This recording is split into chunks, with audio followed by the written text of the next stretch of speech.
All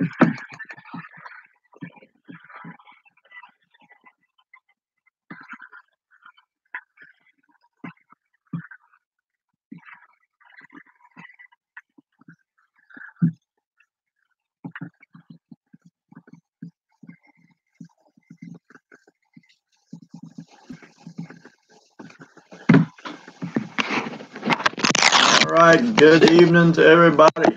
Hope everybody is doing well. Oh, get the camera back up here where I can see you guys. This is different because this is not a normal broadcast. This is actually Squatch investigator Glenn Mink and wildlife and Sasquatch. So this is for this channel. So it's good to see. We got quite a few people in already, so that's great. Later, I may get up on the other channel and talk about some species changes. I'm actually going to talk a little bit about it right now. Go to the magnifying glasses, my magic magnifiers. All right, let me quickly acknowledge everyone in the chat. I'm gonna roll it all the way back up. Can you guys hear me well? I've changed software, so I have no clue on the volume levels right now. I have no clue on the camera. I think it's a little delayed because I just moved my hands and they're a little slow. So, hello to Rationally 25, to QP, to A2, Theory and Night is in, Pauline is in, let's see, keep going down.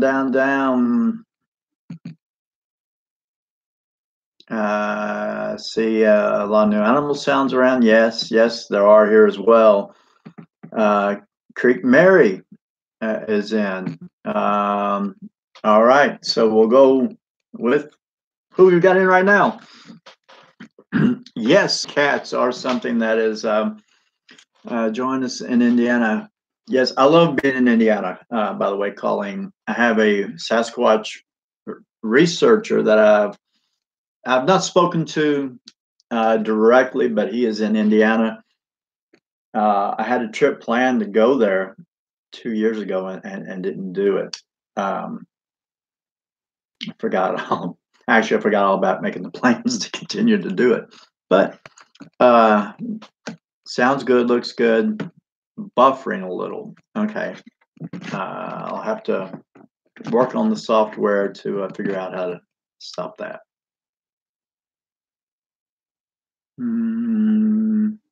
Okay.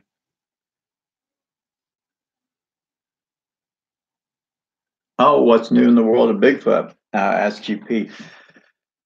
Well, there is a conference going on in Virginia. I don't know if anybody's in Virginia, near Fishersville, Virginia. There is a 3-day Bigfoot conference going on there. A friend of mine named Daniel Benoit is hosting it.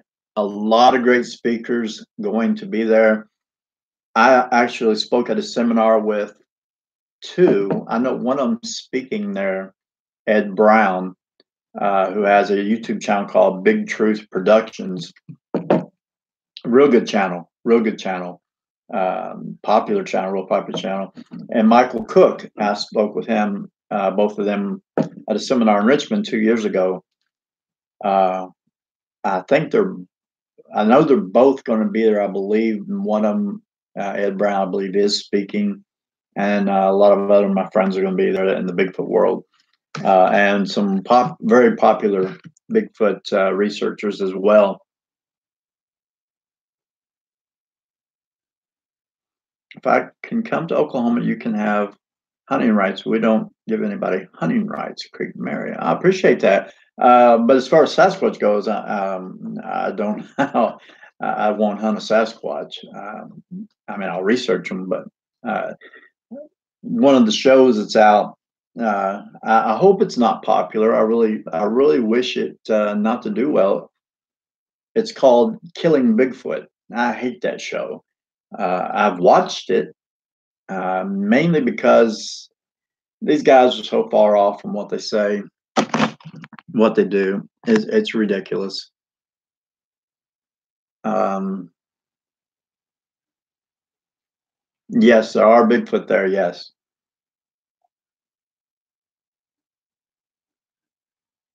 Yeah, I know. I know Patrick is there in Indiana. Um, I want to share my plans for research for the coming year. I have some campouts that I'm planning on doing solo expeditions. Now, if you now on this channel right here, um, the Squatch Investigator Glenn Mink channel, there's videos of the caves and the different areas that I've gone into researching, and I plan on going into some um, deeper park areas. And we have a very large park area here that's part of the Red River Gorge system. Um, and then, of course, we have the Daniel Boone National Forest that's here. But I plan on going into those areas and going very, very deep into the woods there. And of course, I use Google Earth, and I always recommend using Google Earth for any kind of a research trip or any kind of a Sasquatch trip, especially because you can tell people where you are. You can actually pull up on this isn't a cell phone. You can actually pull up on your cell phone Google Earth and say, I'm going to be right here and show the area you're going to be in. And for me, let's say I'm going to cover a 2 mile area. I want to be able to show where I'm going to be in case I don't show back up. That way, if something goes wrong, people know where to find me. Um, I think that's a very smart thing to do uh, with Google Earth and Google Maps. Plus, you're able to look and see where it is you're going to be, and see where the nearest possible person is. If you get hurt, what direction you need to move, whether it's north, northeast, to get to help if there is a situation, to locate your water sources, to see the topography of the land, and know where you think the best opportunity to research a particular animal is. And so that's what I use Google Earth for. Now I do have some plans. Not here in June. June's just about over, but I do have plans on getting out there and making sure in July that I get into some more mountainous regions that has a little bit cooler temperatures just because of the mountains and the low-lying valleys, and see if I can do some campouts. I want to do some solo campouts, and I want to do some survival filming with that. Uh, I have some things and tips I want to give on survival. Uh, and when I do these type of trips, by the way, I don't take any food or I do take water. I shouldn't have said that because I take water in case I need to make a cast of a footprint or to drink.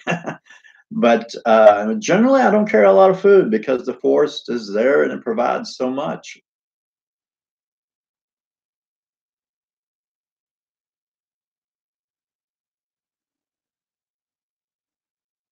Yeah, don't get 411. Yeah, I had to look at that because you wrote it out instead of the numbers.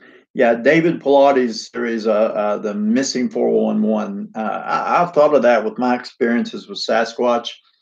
I just noticed I got two pair of glasses on my head. Um, there are a lot of missing people in national parks, and even in Kentucky, there are people that's gone missing, and stories of people that have been. I personally have been chased by what I thought was juvenile Sasquatch back probably in the late 70s, 1978, I think it was. Uh, as a teenager, I got chased, and I'm pretty positive that that's what it was. Um, that's when my first encounters began. So, no, I don't want to be part of the missing 411 series, that's for sure. Um, if that's the case, I'm going to be in trouble. So, um, let's see. There. Okay, you're talking about Patrick. I thought you were talking about Sasquatch. Yeah, there is an area in Indiana as well that I do research in, and I hope to get there this year too. That's another thing that's on my short list of trips. Is near Bedford, Indiana, in an area called Williams, Indiana. Uh, Silverville, Fayetteville is close by. Of course, Bedford. As you start moving north of, I believe, Highway 150, between Blue Springs Cavern back across east, there is uh, Crane Naval Base. It's the largest inland Navy base in the United States. And the area there around I believe it's the White River that runs through Williams, just below Williams. Um, anyway, that area right there is loaded with sightings, and it drops all the way back down from there. You can actually go back down from there 60, 70 miles, I think, roughly, to where the Ohio River is before you come back into Kentucky. And you still have part of the national forest system that's there as well. And that is an area that has a lot of sightings as well in Indiana. So that's on my short list to do.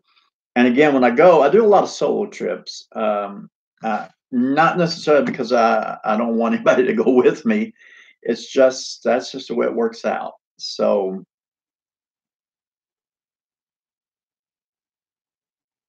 anyway, that is something that is on the radar, is to do that.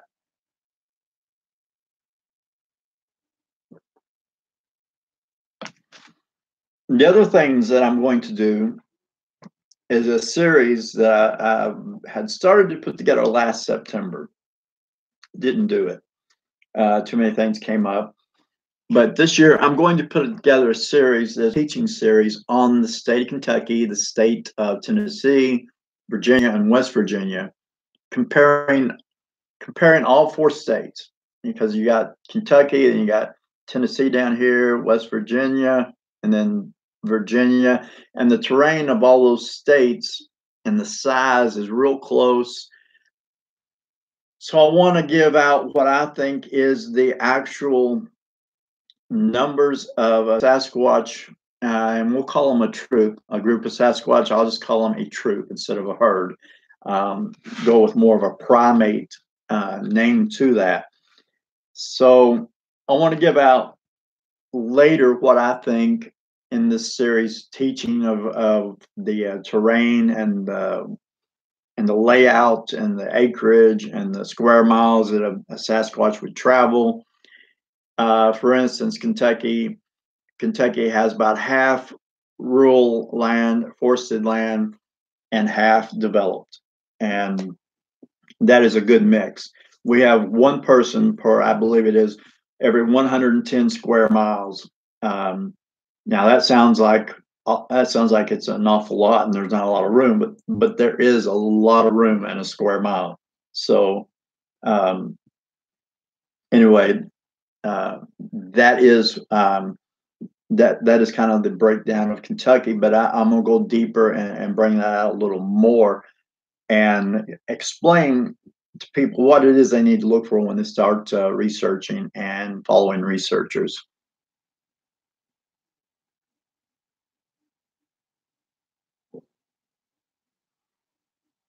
Yeah, you need to, if you're in an area where you've got some acreage and woods, get some trail cams and put them out. And also leave, a lot of people in the community call it gifting, but leave things out there that only something bipedal could pick up, and put it in places that only something bipedal could pick up.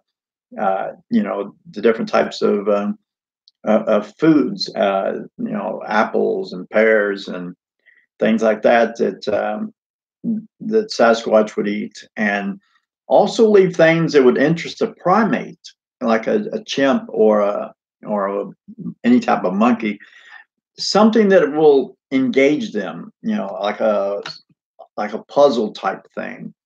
Or if you put a jar of peanut butter out there, take and loosen the lid, but don't take it completely off, because you want I don't know what the heck that was. That was weird. Something just something just floated. I don't know what in the world that was. Oh well. If you put a jar of peanut butter out there, loosen the lid on it, but don't take it off because you want a Sasquatch, if it picks it up, to turn it when it smells the peanut butter in there, to turn the lid, and he'll turn it. And what'll happen is they'll end up tightening up the jar, or if they turn it the right way to start with, they'll take it. I just saw that again. Something is just moving around all around me in here. I'm gonna have to go back and watch this. But anyway, it's like a little dot of light or something. But anyway, you want them as they fiddle around with the jar to realize that they can tighten it or they can loosen it. And when they loosen it, they get the peanut butter. So you want to put things out there that attract them, but also when you come back and find the lid to that jar taken off, something with hands big enough to do that got a hold of it. Yes, they do like shiny things. Just think of anything that you would see a monkey or a chimp playing with in a zoo, basically.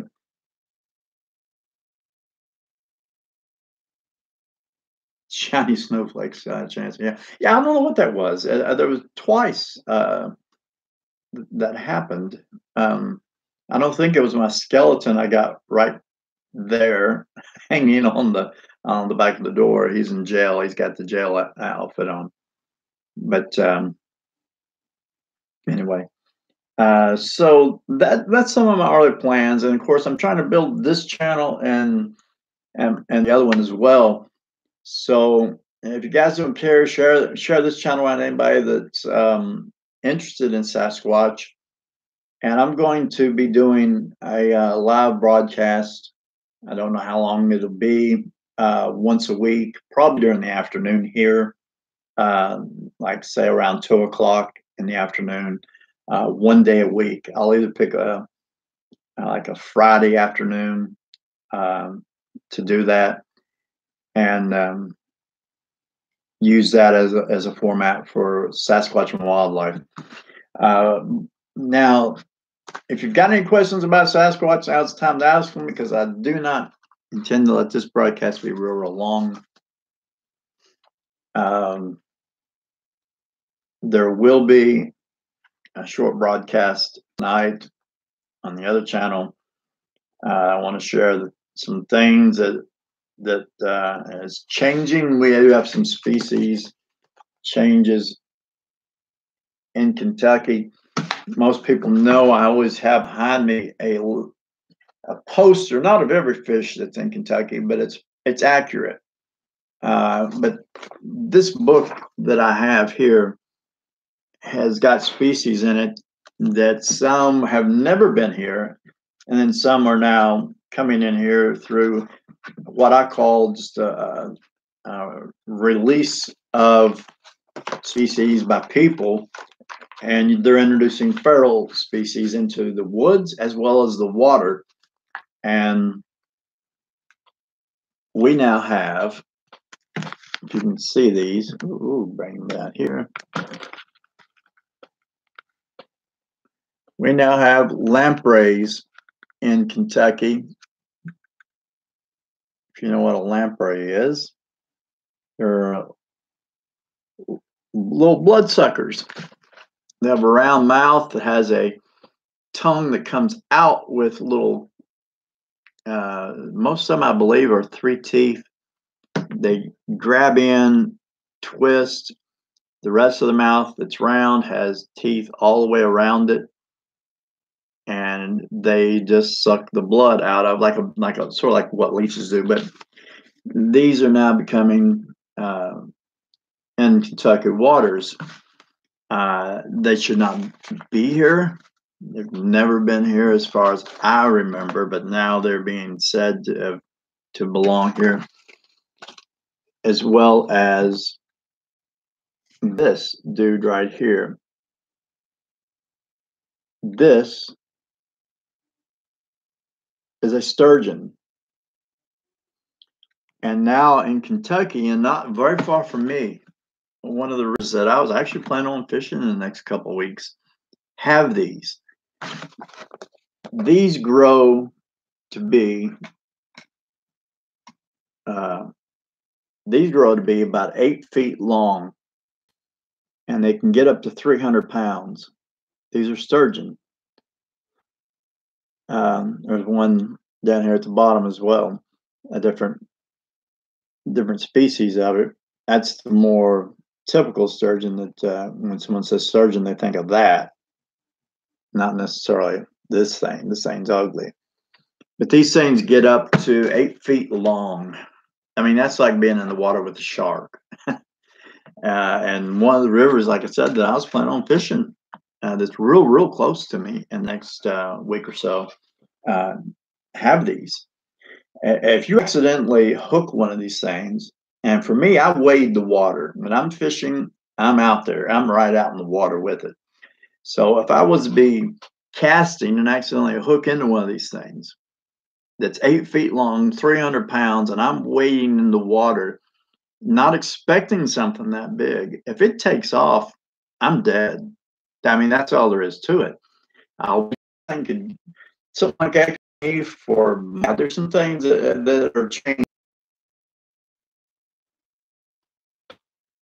So, when I talk about wildlife changes, I will be posting some videos very soon, and then sharing some things. But if you're in Virginia, don't forget to go.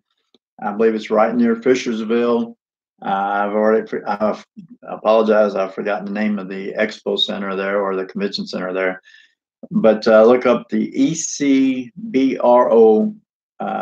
first annual Virginia Bigfoot Conference, and if you're near there, yeah, check it out and get there, and you'll be glad you did. A lot of great speakers will be there, and you'll have a real good time. So that's it for me. I will say this: the song I was trying to play, I don't know if it came out very well or not at the start of the video. That was done by a group, former Nirvana bassist Chris Novoselic reformed a group. I've got their new CD, autograph CD.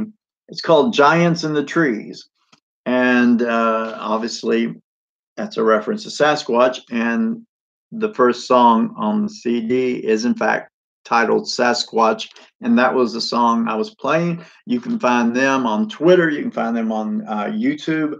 Giants in the Trees, and hear the song Sasquatch. It's a very cool song. So I will see you guys probably Friday afternoon on this channel. And until then, squatch on. All right, guys. Night.